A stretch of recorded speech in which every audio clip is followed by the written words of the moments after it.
Ali was a poor boy. He lived in a small town. He lived with his mother. His mother worked very hard. She cleaned houses.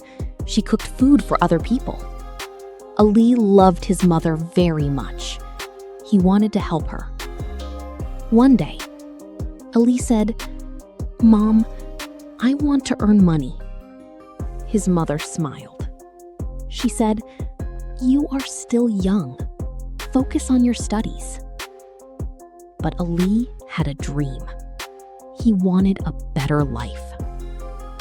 After school, Ali sold tea near a bus station. Some people laughed at him. One man said, "You will always stay poor." Ali felt sad, but he did not stop.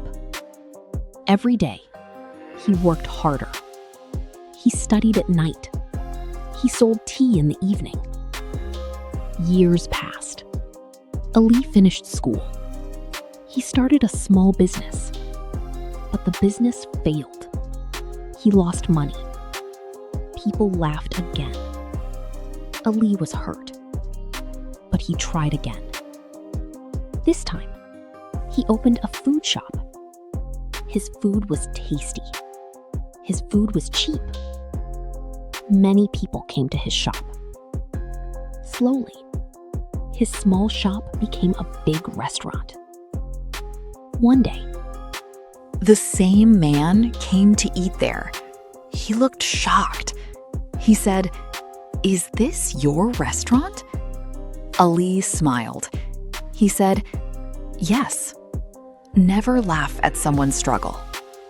The man felt ashamed. That night, Ali went home. He hugged his mother. He said, "We are not poor anymore." His mother cried happy tears.